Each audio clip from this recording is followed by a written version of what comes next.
Itu mah itu ngumpul ke KB Orang tulis bisa. spidol namanya. Spidol namanya. Jadi dong.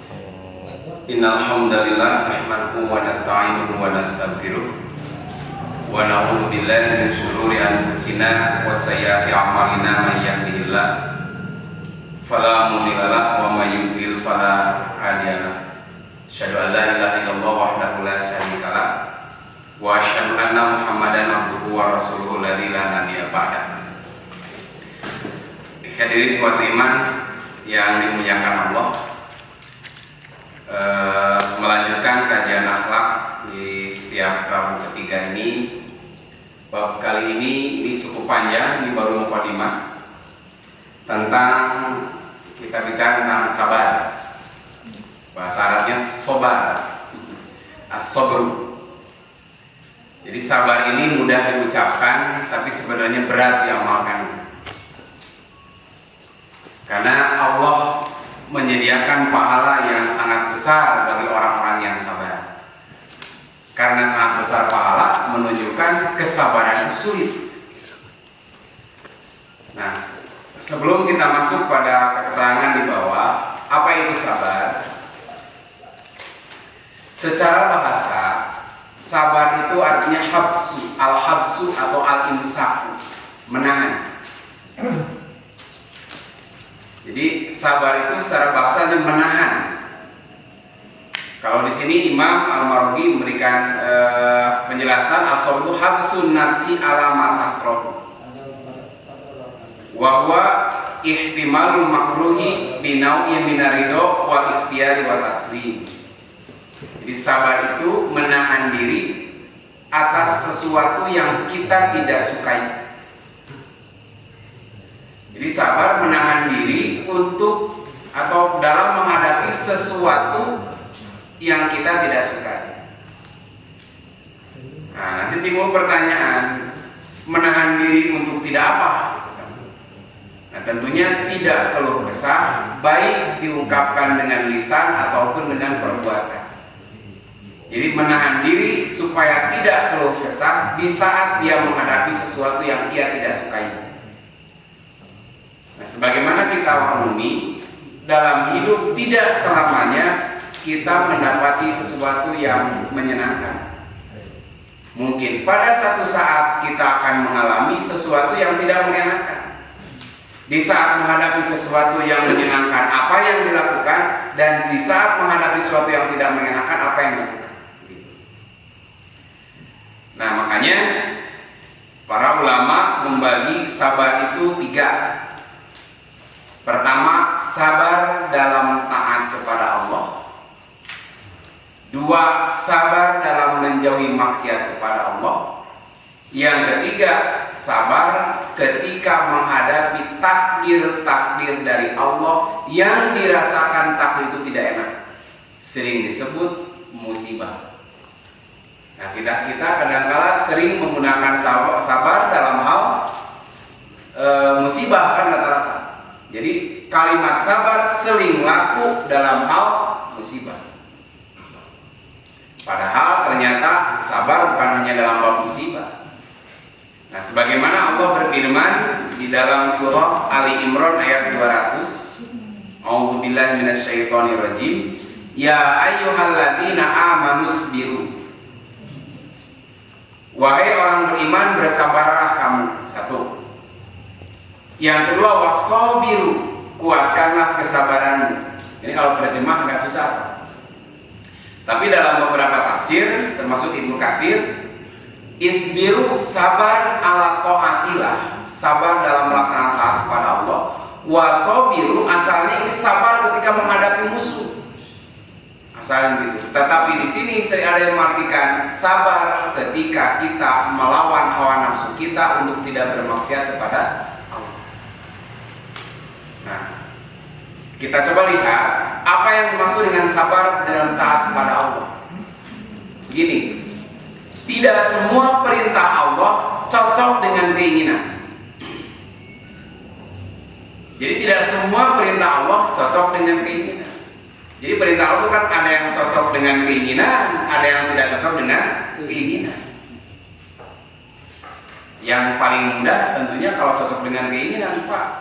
Contohnya naon, Pak? Nikah ke rumah hayam di parentah, menikmati sana kan. Nah, cocok tingkah hoyong, letak semangat kan. Tepat di kuat dengan sabar.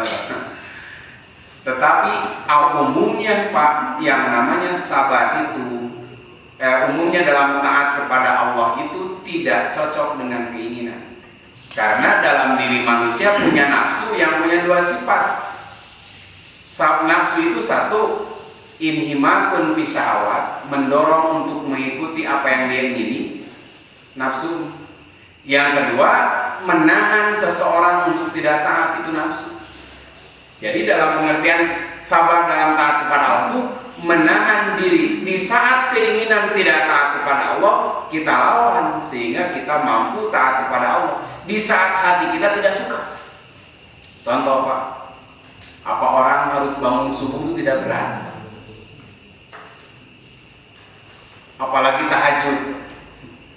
Orang bangun subuh kemudian datang ke masjid. Makanya nanti kita bahas ketika bab Fadail, keutamaan-keutamaan. Sampai Nabi memberikan mencetuskan pangbibita, Pak. Apa pangbibita itu bahasa Indonesia-nya? Iming-iming gitu. Iming-iming pahala dari Nabi itu. Siapa yang sholat isya berjamaah dan sholat subuh berjamaah, seolah-olah dia sudah sholat semalam suntuk. Tuh, Pak, pemberian tahajud tara minimal isya dan subuh. Kenapa penekanan isya dan subuh? Karena rata-rata begitu, Pak. Di masjid-masjid sholat isya mah lebih sedikit daripada sholat maghrib. Di At-Taqwa di tempat saya itu kalau maghrib ada yang sampai 3 saf. Apalagi kalau persegar tamu 4 saf gitu.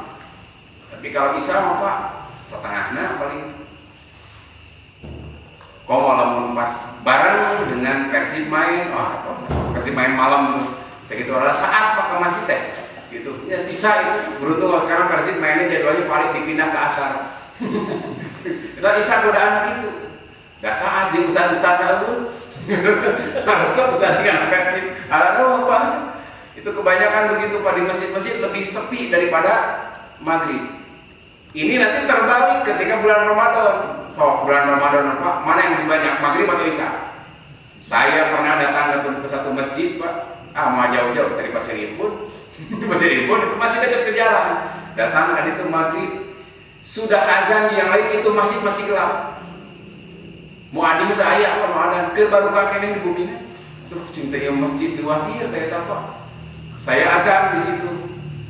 Saya bawa air aqua minum sampai 10 menit tidak ada jamaah, saya sholat. Kita one man show, Pak. Saya azan, komat, imam, makmum begitu. Pada sisi jalan, kita maghrib, tapi isyana mah datang. Jadi ayah rumson berempat, lamun Ramadan mah sholatnya di rumah maghrib.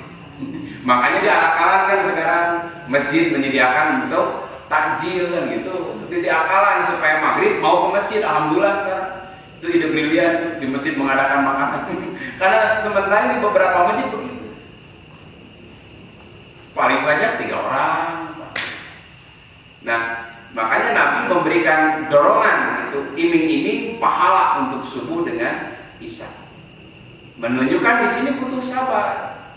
Sabar ketika kita di saat tidak suka, tidak cocok dengan keinginan, kita mau mampu mengalahkan, Pak, nafsu kita sehingga kita mau datang. Makanya pantas kalau Ramadan disebutnya sahrus sobri, bulan sabar.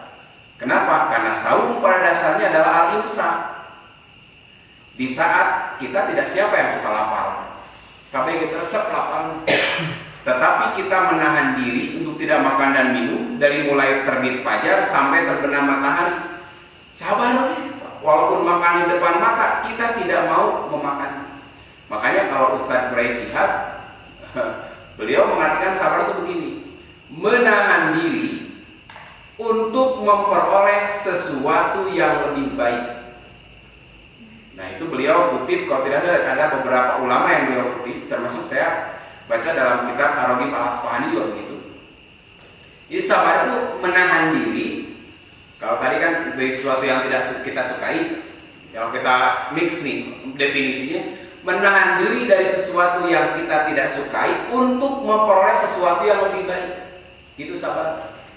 Makanya orang yang di penjara disebutnya rajulun masburo. Bukan masburo, banyak masburo. Rajulun masburo. Artinya seorang laki-laki yang di penjara itu masbur. Kenapa masbur? Karena sabar itu asal katanya diam. Gini, kalau ini diam disebutnya sabar. Kalau orang diam begini, itu secara bahasa sabar. Dia menahan diri untuk tidak kemana-mana, namanya sabar. Bapak duduk di sini itu sabar. Tukutak kita kemana-mana, jalan-jalan kemana, itu namanya sabar. Secara bahasa diam. Itu diam, tidak beraktivitas, jadi sabar. Nah, seorang laki-laki disebut masburo di penjara, itu disebut masburo. Kenapa? Karena dia ditahan supaya tidak kemana-mana. Tujuannya apa? Untuk memperoleh hasil yang lebih baik. Apa? Sina mikir. Orang di penjara itu biar dia berpikir bahwa dia itu manusia. Jadi kan makanya kan penjara itu sebetulnya memanusiakan kembali manusia. Bukan pembunuh gitu kan. Karena kan manusia seperti yang pernah sampaikan dulu, manusia itu dari 3 kata kan, anisa, anasa, sama nasia. Disebut anasa karena manusia berpikir, punya nalar, cerdas manusia itu. Makanya kan antara manusia jadul dengan sekarang kan beda. Boleh sama nasinya tapi berkembang sekarang. Surabina salwa tapi enak surabi rupa-rupa. Dulu hanya di Banjur Poncong enak mayones segala kan, itu manusia itu maju gitu, dia berpikir. Nu kedua anisa, manusia itu jina. Makanya dimanapun kita ketemu sesama manusia, walaupun kita tidak kenal, nggak takut. Bapak keluar negeri ketemu orang bule yang kita tidak kenal, biasa-biasa saja. Tapi bapak ketemu anjing yang tidak kenal, nu kenal wesil, kamu nutu aku anjing nanti, kita mulai rasa takut. Nah, karena kalau manusia kita tidak takut itu karena punya sifat anisa jina. Tapi kalau manusia sudah tidak jina, anu ngaliwat, teuleuh, cekek, wah, itu sudah keluar dari sifat kemanusiaannya. Makanya di penjara itu dibuat dia sabar, diam di situ, berpikir supaya dia menjadi manusia kembali. Makanya disebutnya lembaga permasyarakatan. Dibuat dia supaya kembali ke fitrahnya. Kembali dia menjadi orang yang lebih baik. Itu sabar. Saum menahan diri untuk apa? Memperoleh hal yang lebih baik. Apa yang lebih baik itu? 1, pahala. Yang jelas itu pahala. Yang kedua, orang yang sabar tidak makan dan minum dari terbit fajar sampai maghrib, secara kesehatan sehat. Itu yang lebih baik. Nah, sama apa dengan sholat tadi? Kita sabar walaupun di saat kita tidak suka, kita tetap datang. Gitu. Buah dari kesabaran nanti ketika seseorang sudah mampu menahan hawa nafsu, Allah akan berikan kemanisan iman. Mulai orang itu merasa senang, merasa nikmat. Sehingga kalau bapak-bapak sudah biasa sholat subuh berjamaah di masjid, 1 hari saja tidak ikut, kira-kira apa? Ada sesuatu yang hilang. Makanya tahun yang lalu saya ditawari mengisi di salah satu stasiun radio itu. Saya kebetulan radio baru, tempatnya di sana di Ardan, menjauh dari rumahnya. Jam 4 tugas di itu mulai siaran. Kabaya apa jam 4 saya berangkat di rumah jam 9, tahajud dari Medan Keberangan. Saya tahajud baru bangun misalkan setengah 4. Kalau pagi ini tahajud di jalan. Jam 4 harus sudah mulai siaran sampai jam 6. Sholatnya di mana? Di studio. Wah, saya bilang saya sudah bertahun-tahun kehilangan sholat subuh berjamaah. Saya hampir 5 tahun Pak kehilangan sholat subuh berjamaah. Saya tidak mau kehilangan itu lagi. Hampir 5 tahun Pak, 3 tahun di Sukamiskin. Di masjid itu sering Pak saya azan, qomat, imam, makmum sendirian. Ubalan padahal di kota, di tengah masyarakat. Tapi alim ke masjid. Yang kedua, ketika saya tinggal di Ujung Berung, daerah Paratak, itu juga masjidnya Pak besar, masjid sendiri, jauh kemana-mana, ya itu sama Pak, Solo Karir, azan, imam, makmum sendiri kan, sehingga apa lapang sampurna aja apa itu, karena diborong Pak itu, tidak memberi kesempatan pada yang lain, diborong, cerita itu. Baru sampai ketika turun ke bawah di sini banyak awan. Loh, subhanallah. Itu tidak ada lagi Pak kenikmatan sering kita bisa melakukan sholat subuh berjamaah. Dulu waktu awal mungkin terpaksa, tapi kita mampu berperang batin Pak. Bisa kita tidak suka kita lawan. Itu memang keinginan nafsu gitu. Nanti Allah akan bukakan kenikmatan dari apa yang kita lakukan. Jadi dalam melakukannya butuh kesabaran. Nah, sekarang dalam pelaksanaan sholatnya butuh sabar tidak? Di rata-rata kan kita sholat hoyong beres kan? Satu saat ada orang sholat, kata Rasul, ulangi sholatmu, kamu belum sholat, ulangi lagi. Beres sholat datang lagi pada Rasul, ulangi sholatmu karena kamu belum sholat. Balikan diri. Sampai ketiga kalinya datang, ulangi sholatmu karena kamu belum sholat. Nah, apa yang terjadi? Karena ternyata dia tidak bisa bagus dalam melaksanakan sholat.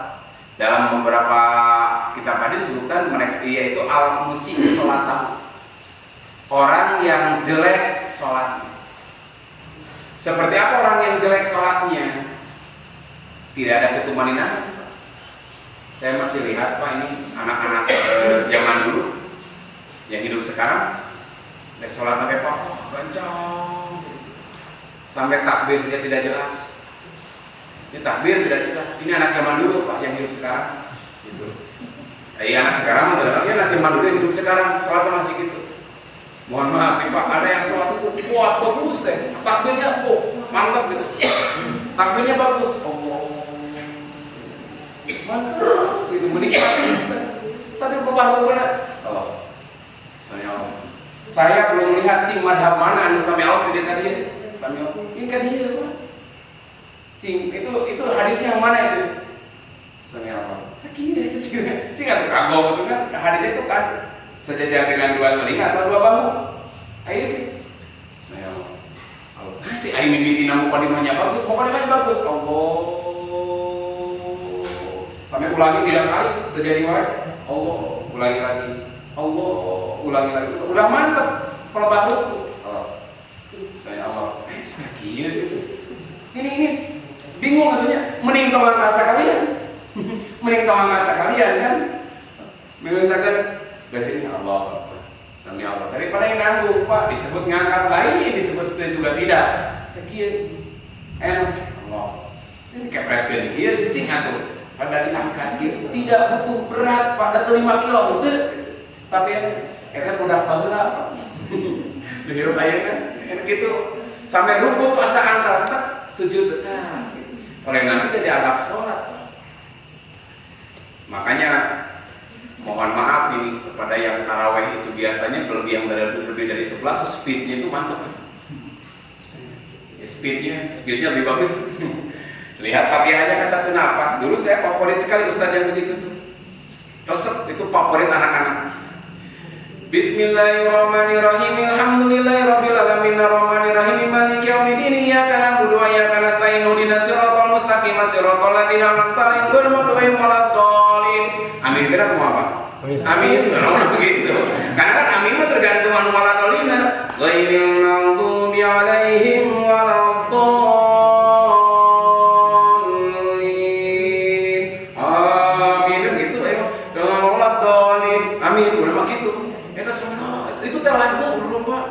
Saya tuh senang loh menaik ustaz itu tereh beres. Nah, ini sedikit agak menyimpang. Kan nama tarawih tidak dikenal zaman Nabi. Sok Bapak cari hadis. Nabi pernah gitu mengungkapkan dengan istilah tarawih. Istilah tarawih itu baru ada zaman Imam Abu Hanifah atau Imam Hanafi. Itu dari apa? Dari aspek pelaksanaan. Setiap beres salam ada tarwihah istirahat. Orang malam pengelah sampean gila Pak. Kita panjang masalah begitu. Orang untuk begitu ada parenet ya, itu istirahat. Nah karena ada kebiasaan orang begini sebelum makan sholat asalkan tarwihah. Banyak istirahatnya jamaah jadi tarawih gitu. Jadi istirahat lah, gitu ngerengap lah, ngelempengkeun sampean. Karena panjang. Oh ya, tapi orang protes dah. Kan Nabi itu bersabda begini, apabila jadi imam maka ringankan bacaan Ada pengecualian Pak. Satu, sholat khusyuk. Bapak pernah baca hadis panjang Rasul pada berjamaah. Dua, tarawih. Yang dikatakan tarawih itu panjang Rasul baca. Beres paling sekitar 2 jam lah gitu. Itu tapi yang sabar kan. Ya, saya buru-buru beres. Ketika kita ingin cepat beres, kita mampu menahan. Jadi jangan dikira tarawih itu bukan. Tapi sekarang ya walaupun cepat anggaran karena tarawih itu nama gitu. Kalau zaman Nabi kan dikenalnya bukan tarawih tapi qiyamul Ramadan. Kalau lihat sejarah sholat malam, dari mulai Nabi diperintahkan sholat malam hanya ada 3 nama: qiyamul lail, sholatul lail, tahajud. 4 dengan witir.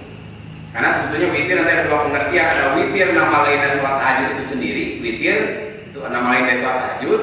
Witir juga nanti sholat ganjil bagian dari sholat tahajud. Selama hampir di Mekah, termasuk ketika hijrah ke Madinah, walaupun bulan Ramadan namanya itu tidak dikenal qiyam Ramadan atau tarawih. Baru tahun kedua hijrah dikenal istilah tarawih, istilah qiyam Ramadan.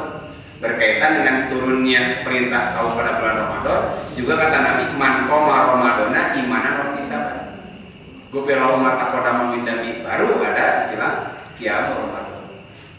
Ya, dulu pelaksanaannya panjang.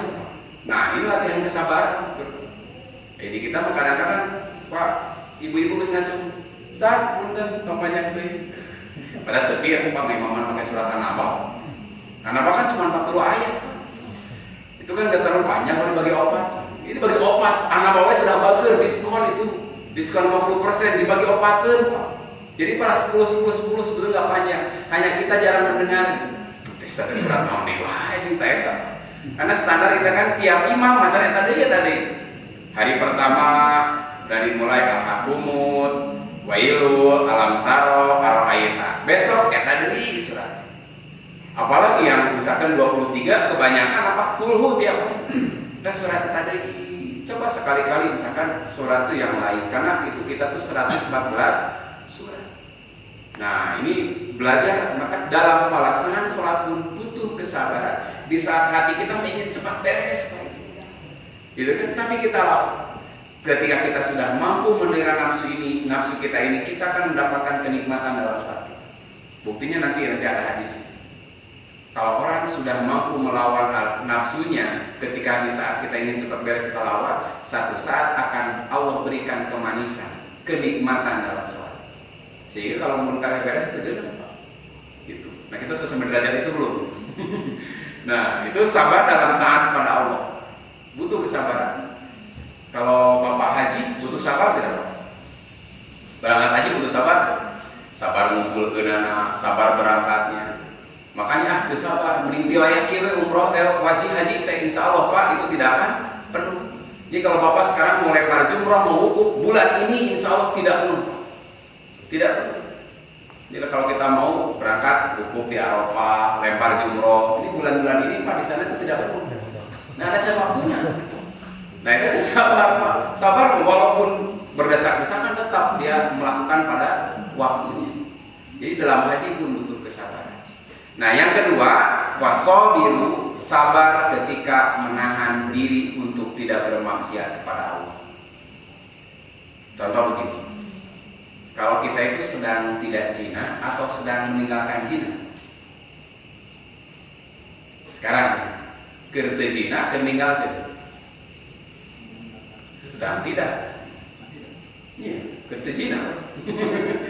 Ieu teh keur meninggalkeun maling, keur teu maling, tidak maling. Mata yang berpahala tuh yang tidak maling, yang meninggalkan maling.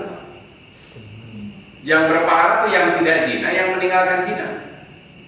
Nah, makanya nanti begini, ketika ada seseorang itu kesempatan bermaksiat, kesempatan ada, dorongan ada, gitu. Wah, kata orang mah resep. Dorongan ayah, kesempatan ayah, tapi dia tidak lakukan karena takut kepada Allah. Dia salah. Beda bedakeun Pak. Aya aki-aki kolot geus bosen di sini. Bosen teh Pak. Boga duit 200.000 ka Tegal we curang milarian. Ngabuking, mungkin mudah-mudahan we menang. Tim mimiti daek angkot datang hanya gebret hujan. Sepi, tidak ada perempuan pun yang menjajakan dirinya. Terjadi Pak pulang ke rumah. Itu maksiatnya jadi tidak? Tidak. Sabar bukan? Bukan sabar, ada kesempatan aja. Dorongan ada, kesempatan tidak ada. Gitu. Nah itu bukan sabar. Saya bukan meninggalkan korupsi, korupsi tidak korupsi kan? Tapi orang yang mungkin duduk di satu jabatan, uang itu ibarat sesuatu yang harum lewat ke hidungnya. Sengit, sengit. Satu saat Pak kuat-kuat ini dirontok Pak. Nah, kalau ada orang yang menuju jabatan tertentu, godaan datang, Pak. Dorongan ada, karena butuh. Siapa yang tidak butuh uang?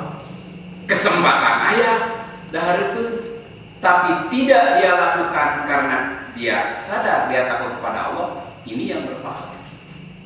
Makanya kalau Bapak pernah baca tentang kisah 3 orang yang masuk surga, ada salah satunya begini.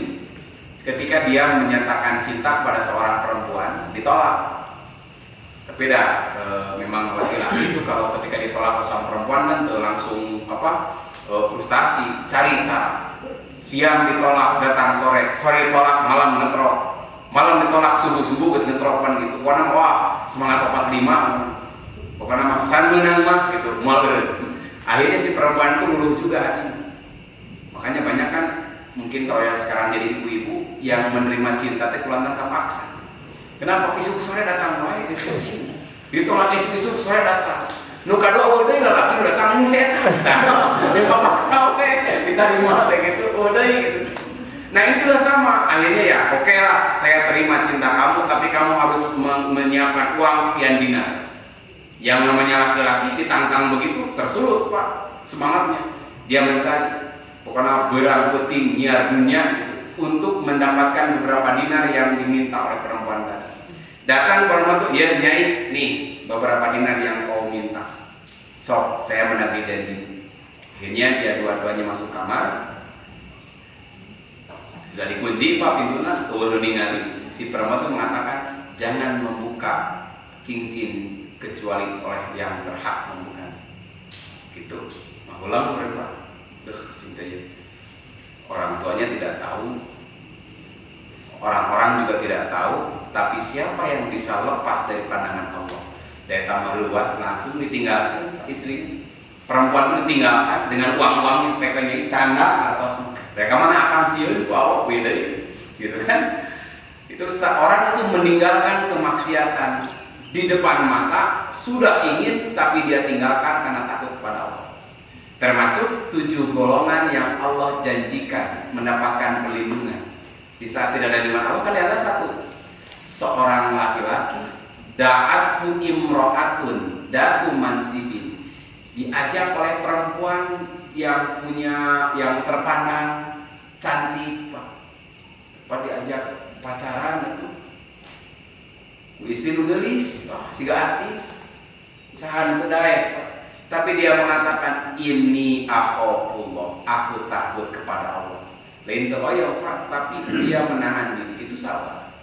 Ini sabar dalam maksiat para waktu di saat ada kesempatan, dorongan ada, dia tahan dirinya sehingga tidak terjerumus kepada kemaksiatan, itu sabar.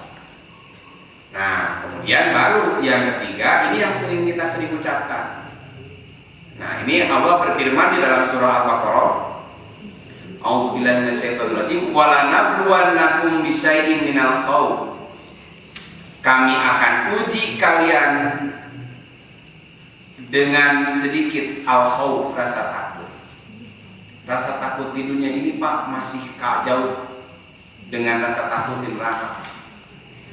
Saya pernah sampaikan minggu yang lalu, ketika ada seorang bapak minta ketika dia mati jasadnya dibakar, kemudian abunya dilempar atau dibuang ke laut. Itu dia lakukan seperti itu karena apa?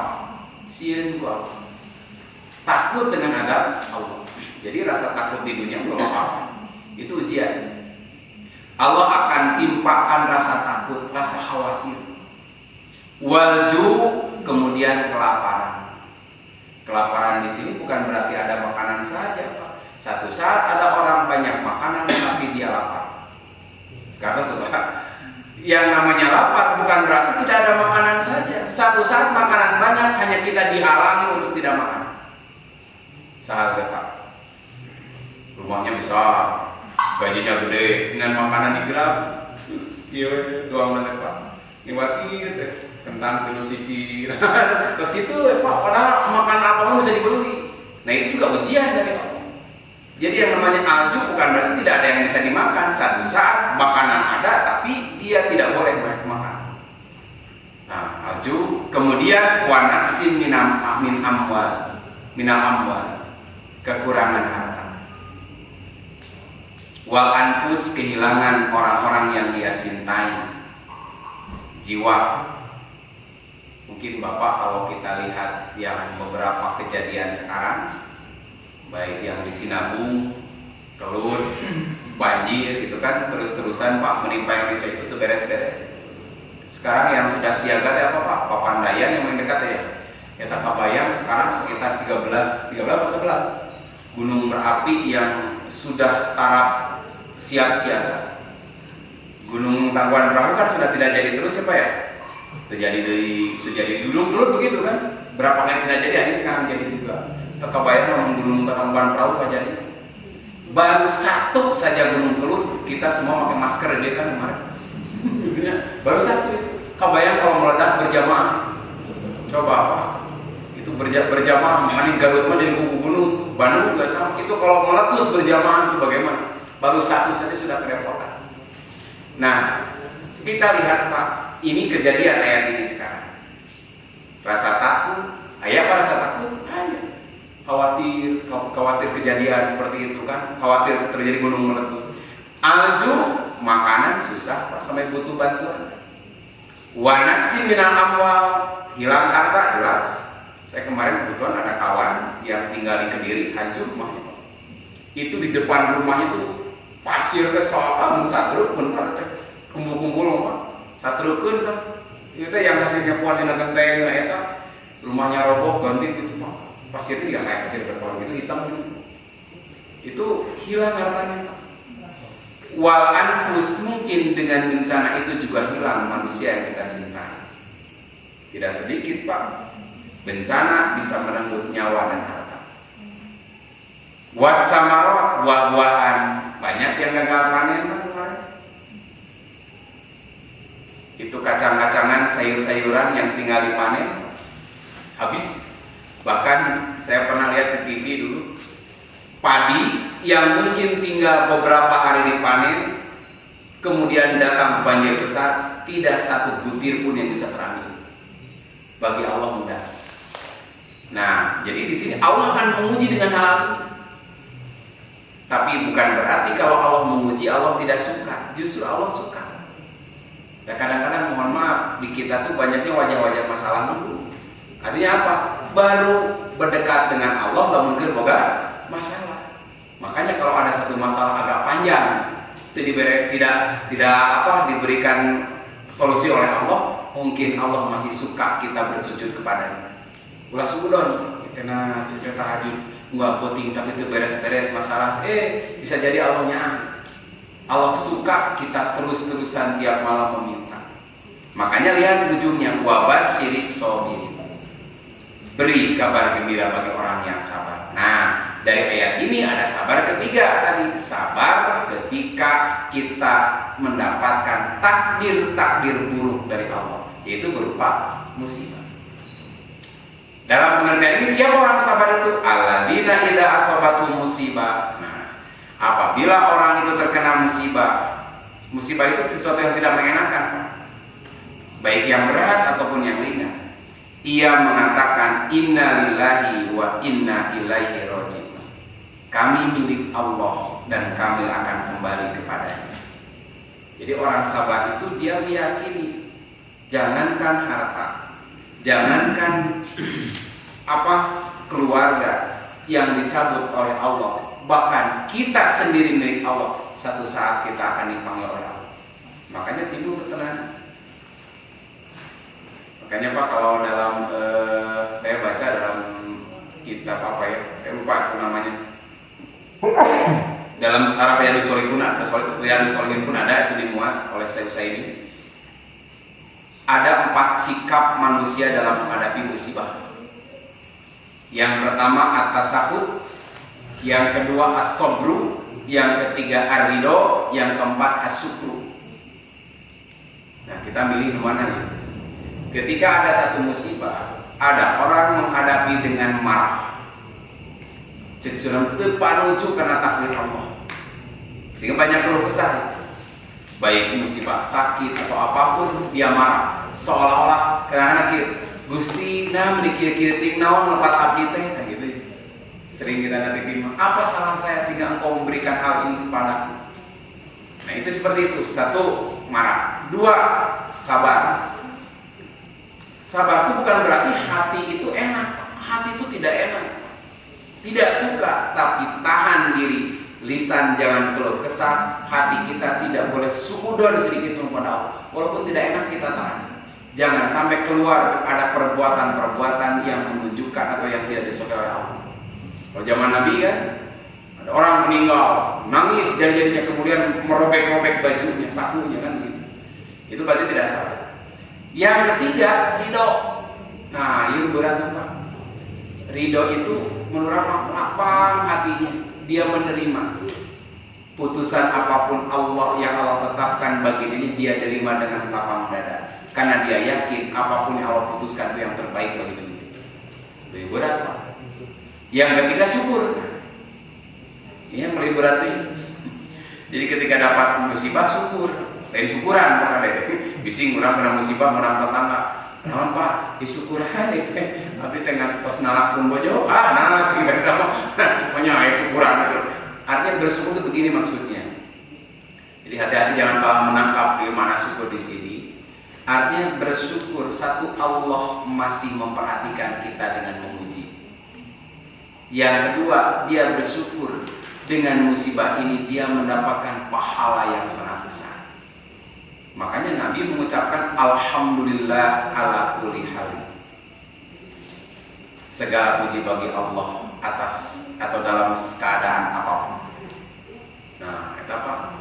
Opat tingkatan yang paling kuat bersyukur ketika dapat musibah. Kalau syukuran, ya Allah, alhamdulillah. Jadi alhamdulillah saya diberi cobaan ini, berarti saya diperhatikan oleh Allah dan Allah memberikan kesempatan bagi saya untuk menghapuskan dosa-dosa saya.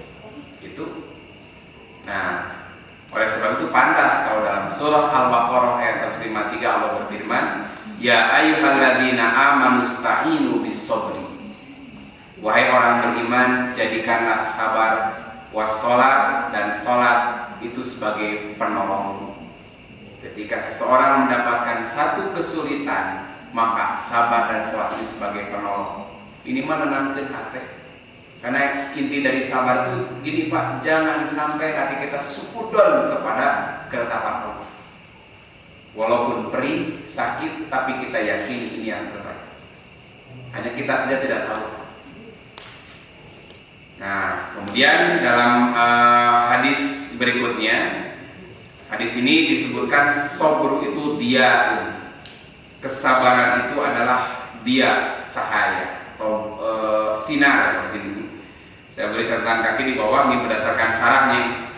Sabar menjadikan seorang senantiasa diterangi, diberi petunjuk dan tetap berada pada kebenaran. Sabar mengekang syahwatnya sehingga memberi pengaruh yang sangat kuat pada cahaya hatinya. Itu maksudnya. Dalam hadis ini disebut bahwa sabar itu adalah dia. Nah, hadis berikutnya ini intinya begini Pak. Kalau Rasul itu dapat ghanimah, kan Rasul itu banyak hartanya dari ghanimah, 1/5 buat beliau. Kalau beliau lagi banyak harta, datang orang kayak apa? Karena Rasul itu kalau diminta nggak pernah menolak. Rasul saya minta kasih. Datang Rasul saya minta kasih. Hatta nabida hina nabida puluh sehingga hatta nabida ma'indahu, sampai habis apa yang ada di yang dimilikannya. Gitu. Jadi dulu Rasul pernah jalan-jalan sama sahabat. Andai kata 2 gunung ini jadi emas, aku tidak akan pernah biarkan 2 gunung ini lebih dari 3 hari di rumah. Apa yang lakukan Rasul? Dan dibagikan kecuali etawe dipotong yang bayar hutang begitu. Pemerintahnya bapak yang bayar hutang. Jadi kalau dia punya gunung 2 gunung emas itu nggak akan lama-lama ada di rumah saya. Rasul, saya akan bagikan. Paling paling saya sisihkan yang bayar hutang. Nah, ketika habis, Rasul mengatakan begini, mayakun indi min khairin, tidak ada satu kebaikan pun yang aku sembunyikan, la adakhiru ankum, yang aku sembunyikan dari kalian. Kemudian kata Rasul, man yasta'ifa yu'ifahullah, siapa yang memelihara dirinya, tidak meminta-minta kepada orang lain, maka Allah akan membuat dirinya bersih. Allah akan memenuhi kebutuhan. Karena kan meminta-minta itu bukan tidak meminta, Pak. Meminta-minta itu diharamkan.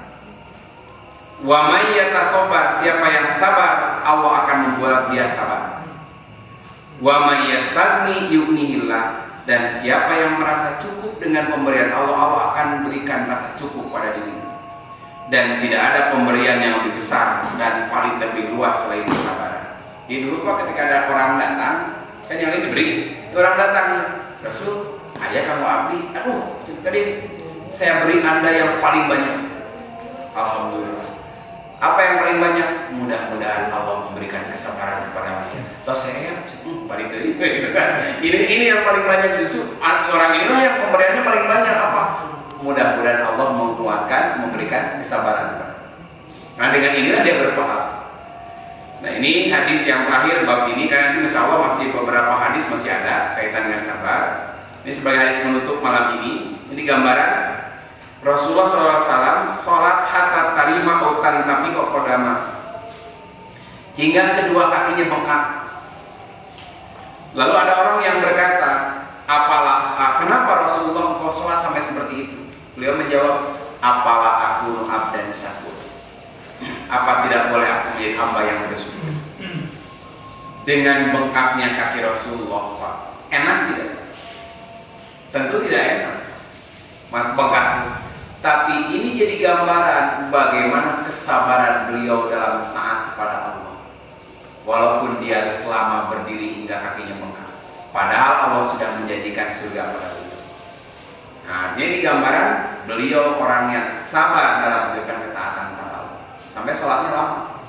Bahkan beliau sholatnya lebih lama ketika kedua kakinya sudah tidak mampu menopang tubuhnya. Jadi ketika dua kaki beliau sudah tidak mampu menopang tubuhnya, sholatnya lebih panjang dari biasa. Jadi aneh Pak, ketika badan sudah lemah, sholatnya makin panjang. Jadi ya alasan banyak. Saya kaki masih kuat mempondok menjadi tenanawan banyak. Tapi ini gambaran Pak Rasul ketika beliau kuat panjang, ketika justru tidak bisa berdiri beliau lebih panjang dari biasa. Bahkan beliau pernah ketika sholat sambil duduk, tinggal tersisa 30 ayat lagi baru beliau berdiri. Jadi beliau takbir sambil duduk Pak, baca Fatihah, baca surat. Ketika tinggal tersisa 30 ayat lagi baru beliau berdiri. Ayo rahmat kena gitu 30 ayat kita nepi Pak, tarawih pas sholat jalan Pak. Kalau tarawih 30 ayat, orang di sini yang al-fajr sampai tamat Pak. Jarang ya ada imam al-fajr sampai tamat. Al-fajr kadang-kadang bagi dua. Nah, makanya Rasul dulu gambaran bagi kita kuatnya kesabaran beliau dalam taat kepada Allah. Itu saja barangkali yang bisa disampaikan, karena sudah waktunya sudah masuk waktu Isya. Insyaallah pertanyaan mungkin setelah sholat Isya. Qul qali hadza wa astaghfirullah. Assalamualaikum warahmatullahi wabarakatuh.